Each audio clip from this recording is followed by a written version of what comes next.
Hello, everyone. Today, I will share with you another wisdom that the Word transmits to us. My name is Olivia Silva, and I'm 34 years old. I work as a nurse in San Francisco, a small town in Northern California. My life was a steady rhythm, marked by long hospital shifts, helping with community outreach, and a deep commitment to my faith. Every month, without fail, I would set aside my tithe. It wasn't just something I did, it was a habit ingrained in me since I was a child. Growing up, I was taught that giving 10% of one's earnings was a sign of true faith and the surest way to attract God's blessings. The pastors would often say, "God blesses those who give," and I never doubted it. Even when the numbers didn't add up and I had to make sacrifices, I stayed faithful. I paid my tithe promptly, believing it would bring prosperity, protection, and ultimately a guaranteed spot in heaven. I was proud of my dedication, often telling myself that God must be pleased with me for giving Him what was His. But if anyone had looked deeper, they would have seen something else. My faith wasn't driven by love or gratitude. It was driven by obligation and fear. My relationship with God had turned into a transaction. I did my part, and He would do His. Despite this, I convinced myself I was on the right path. I attended church regularly, helped those in need, and followed all the rules. I considered myself a good Christian, someone who had nothing to fear. Then, one day, everything changed. The certainty I had once held so tightly crumbled right before my eyes. It all happened on a quiet April afternoon, one of those days that began without any hint of the storm to come. I had just finished a long and exhausting shift at the hospital, where a series of emergencies had left me physically drained and mentally spent. All I wanted was to get home, collapse on the couch, and clear my mind, at least for a few hours. When I arrived home, an unusual sense of fatigue hit me. It wasn't the typical tiredness I was used to. This felt different. There was a pressure growing in my chest, and my breath began to shorten. At first, I thought it was just asthma, maybe one of those rare attacks triggered by stress. I sank into the couch, trying to calm myself. I took a deep breath, counted to 5, but still I couldn't catch my breath. The sensation only intensified, and soon it became clear something was wrong. I stood up, grabbing for my phone to call for help, but my legs gave way. The world around me started to spin. The images blurred and the floor rushed toward me. In that instant, a thought crossed my mind. Am I about to die?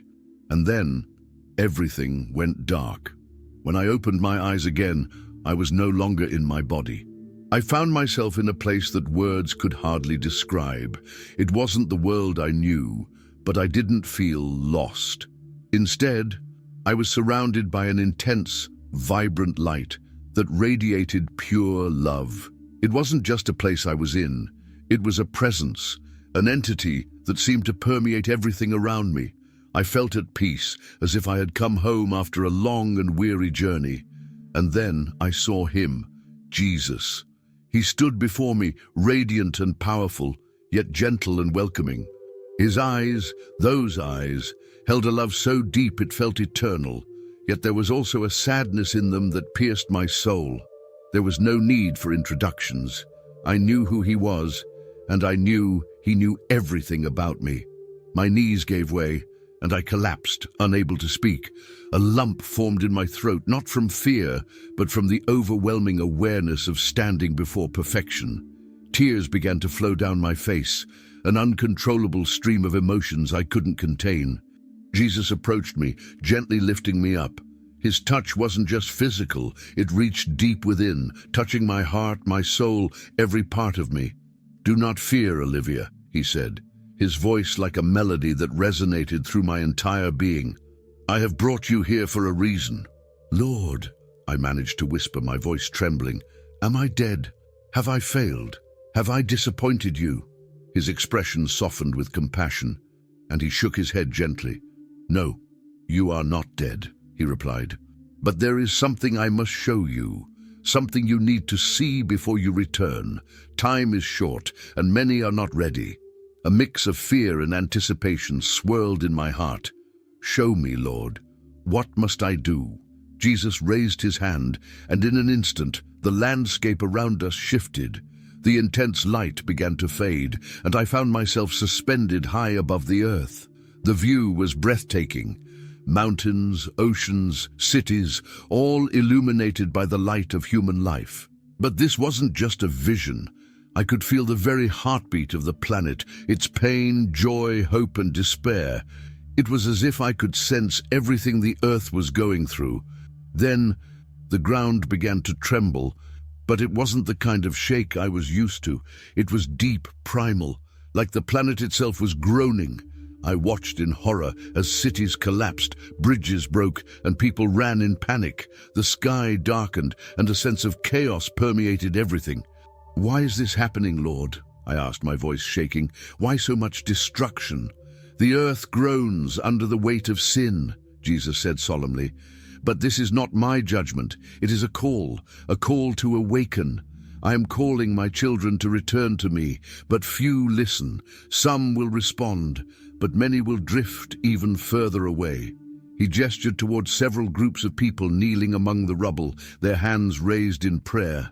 A warm, almost supernatural light seemed to emanate from their faces. They were protected by some invisible shield, untouched by the chaos around them. "These are my children," Jesus said. "They are the ones who trust in me, who hear my call. But look at the others." I turned my gaze to see another group. These people were shouting at the sky, their faces twisted in anger and defiance. They were consumed with rage, their hearts hardened against any help or grace. "These are those who cling to their pride," he continued. "They reject my help, and their anger consumes them." A deep sadness filled my heart as I watched the stark contrast between the two groups. Amid the destruction, the faith of some shone like a beacon in the dark, while others sank deeper into darkness. "Grace," Jesus said, placing his hand gently on my shoulder, "you must tell what you have seen. Warn my people. Time is short, but my mercy is still available to those who seek it." The vision shifted once again, and I found myself in a different place.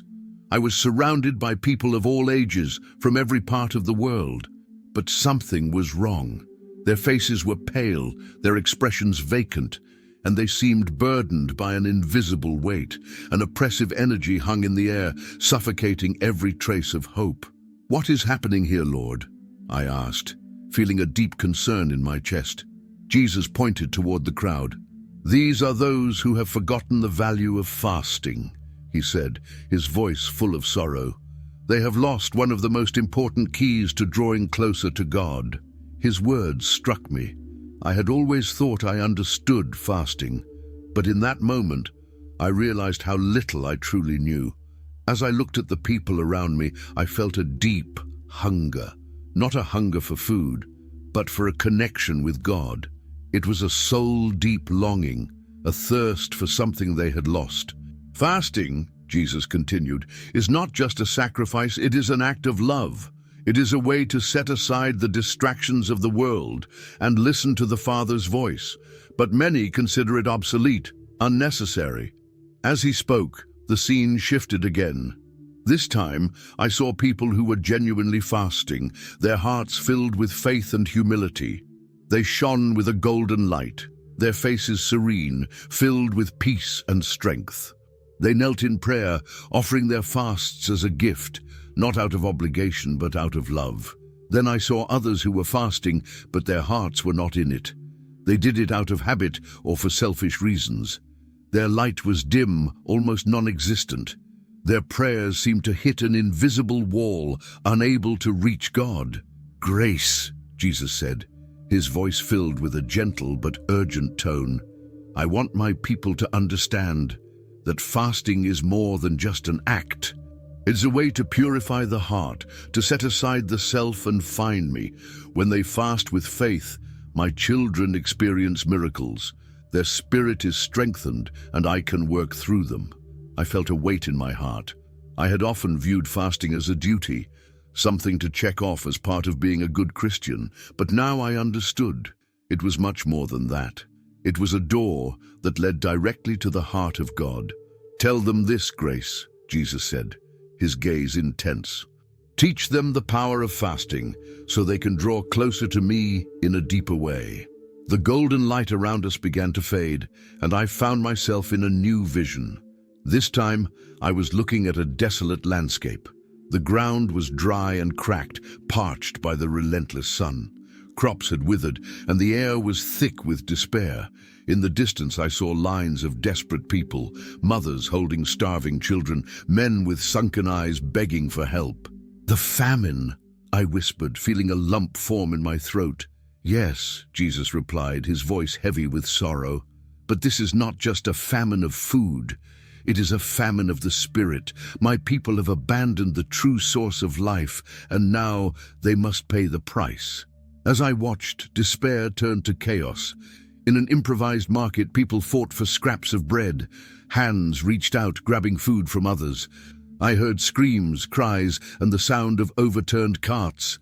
A woman clung desperately to a sack of grain while a man wrenched it away from her. And then I saw her, a small, frail girl. She was so thin, I thought she might break with a gust of wind. She held out an empty bowl, her eyes brimming with tears, hoping for a gesture of compassion. The man looked down at her, but his eyes were empty. He walked away without offering her help. The girl fell to her knees, sobbing uncontrollably. "Lord," I whispered, unable to bear the sight. "Why must they suffer so much?" Jesus looked at me, pain evident in his eyes. "Grace, this is the result of a world that has turned away from me. Sin has corrupted everything, even the earth itself. But even in this suffering there is hope. Many will come to me in their desperation.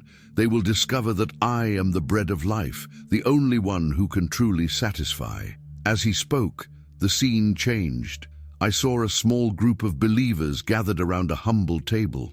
The food was scarce, but they joined hands and prayed with genuine faith. When they broke the bread, something miraculous happened. The food multiplied, and everyone was satisfied. Their faces shone with peace and joy. "These," Jesus said, "are the ones who trust in me. I will provide for them. But those who cling to fear and hoard for themselves will lose what truly matters." A strength began to grow within me as I watched these scenes unfold. I felt compelled to do something, to help in any way I could. "What can I do, Lord?" I asked, my heart aching for these people. "How can I help them?" "Tell them what you've seen," Jesus replied. "Teach them to trust in me, even in the darkest of times. I am their refuge, their strength." The vision dissolved, and once again I found myself hovering above the earth. The planet below seemed calm, but there was a heavy, unsettling energy in the air. Then everything changed. The ground trembled once more, and the calm turned into chaos. Cities collapsed, bridges broke, and people scattered in every direction, desperately seeking shelter. The very symbols of human power and stability were destroyed in an instant. The noise was deafening, the roar of crumbling buildings, the screams of terror, and the anguished cries of the earth itself. "Lord, what's happening?" I shouted, panic rising in my chest. "The earth groans, Grace," Jesus said, his voice filled with sorrow. "It has been corrupted by sin, and now it cries out for redemption. But this is not my judgment, it is a call." As the chaos unfolded, I saw groups of people kneeling in prayer amidst the destruction. They were bathed in a protective light, untouched by the devastation around them. Their faith was a shining beacon in the darkness. "These are my children," Jesus said, his tone filled with tenderness. "They have built their lives on the rock of my word." But he pointed to another group, people whose attitudes were completely different. They were shaking their fists at the sky, their faces twisted in anger. They refused to see him, even in the midst of the destruction. "These," he said sadly, "are those who cling to their pride. They refuse to acknowledge me even now." As I watched the stark contrast between the two groups, a deep sadness filled my heart. On one side, faith shone brightly like a lighthouse in the storm. On the other, pride and fear consumed those who refused to listen. "Grace," Jesus said, turning to me with a gentle but firm gaze, "you must warn my people.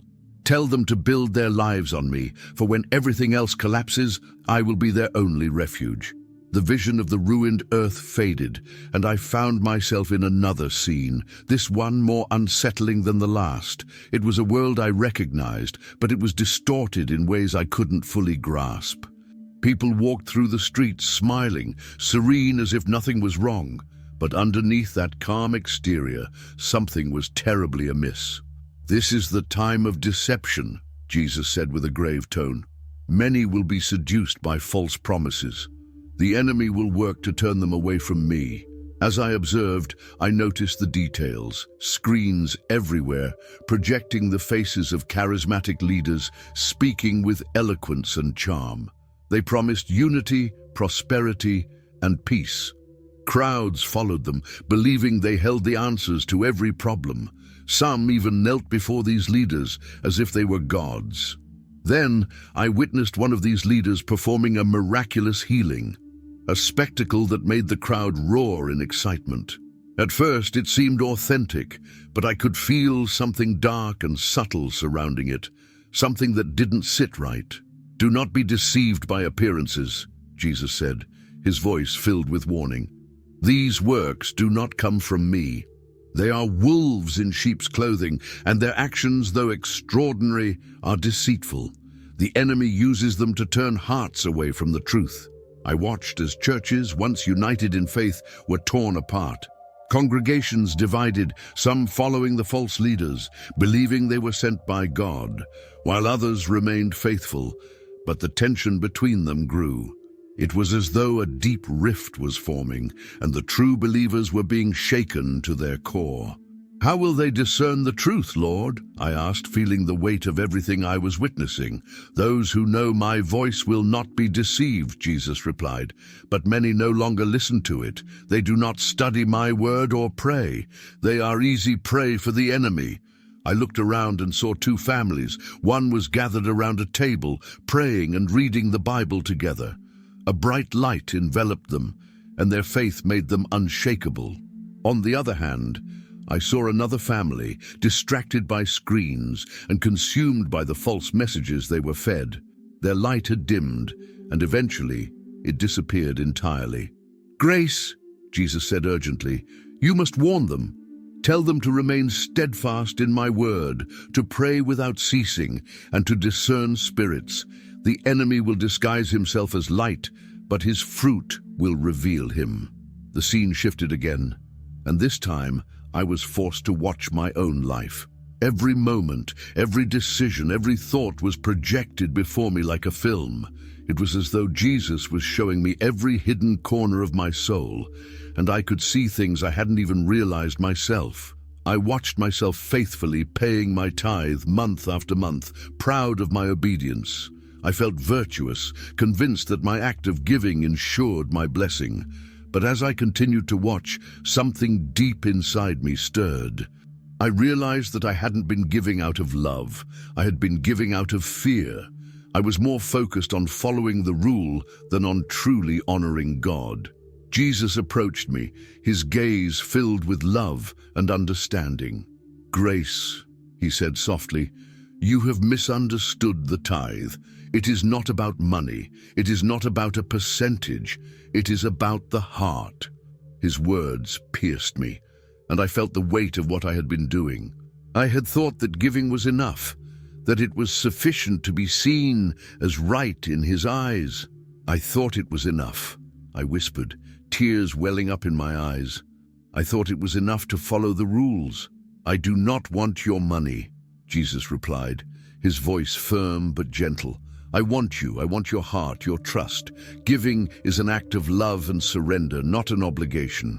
When you give out of obligation, your gift loses its meaning." I watched as he showed me others who gave with sincere hearts.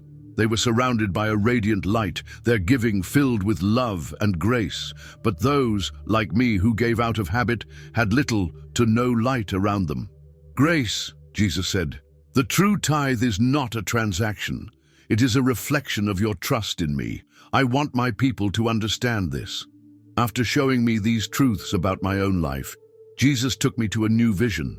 We were in a humble home where a poor family gathered around a small table. Their food was scarce, but they shared what little they had with their neighbor. Their hands were raised in prayer, and their hearts were full of gratitude. The light of their faith was contagious, and I could see how their joy and hope inspired others around them. Then I saw a wealthy man who donated large sums to various causes. He gave generously, but his heart was closed. His offerings were not acts of love. They were motivated by pride. He hoped that by giving, he could earn God's favor, not understanding that his money could never buy redemption. Grace, Jesus said, the true tithe is a gift of love, not an empty gesture. Those who give with a pure heart are rich for eternity. As the vision faded, I found myself back in the radiant light, with Jesus standing before me. His eyes were filled with love and urgency. Now you know the truth, he said. You must return and tell the world. Teach them that true worship is not made of rituals, but of lives surrendered to me. Time is short, but my mercy is great. I awoke in the hospital, my body aching but alive. The doctors were amazed, calling me a miracle. But I knew that the greatest miracle had happened inside me. Jesus had shown me that we are not saved by rituals, habits, or religious appearances. We cannot buy God's favor with money, time, or good works. True salvation is found only in an authentic relationship with Him, by giving Him our hearts and completely trusting His love and guidance. The message I've been entrusted with is clear. Time is short. The earth groans under the weight of sin, and what we see around us, the divisions, the sufferings, the injustices, are the result of a world that has chosen to turn away from God. But not all is lost. Jesus' mercy is still available to anyone who seeks it. The fundamental truth that was shown to me is this: Jesus is the only way to salvation. There are no shortcuts, no alternatives, no ritual, sacrifice, or human effort can replace the grace He offers. He does not want our money, our pride, or our religious appearances. He wants us. He wants our hearts, our thoughts, our complete trust. Fasting, prayer, generosity, these all have value only if they come from an authentic love for God. It's not what we do that saves us, but how we live in complete surrender and trust in Him. Jesus showed me that in the days to come, there will be great deception. False lights will try to distract us, confuse us, and make us doubt the truth. That's why we must anchor ourselves to His word, which is immutable and true. The Bible is not just a book. It is the very breath of God, a guide that illuminates our path in a world full of darkness. I now understand that no matter how difficult it seems, our task is to be lights in this world. We must pray, fast, love, and share the truth without fear. Jesus told me, "Tell what you have seen, for many are confused. Some will seek my presence in the chaos, and you must help them find me." Eternal life is a gift we cannot earn, but we can receive it with faith. It doesn't matter who you are, where you are, or how far you feel from God. He is calling you. He wants to save you, restore you, and love you. If there's a verse that has been etched in my heart after this experience, it's this: I am the way, the truth, and the life. No one comes to the Father except through me. John 14:6. This phrase is the heart of the message. Jesus is the only door to salvation. There is no other name in which we can be saved, no other hope outside of Him. I'm glad you got this far. If you like this video, don't forget to like it, subscribe to the channel, and activate the bell so you don't miss more content like this. May God bless you and keep you, and may you have an open heart for everything He has for you. Until the next video, see you tomorrow on Daily Faith Channel.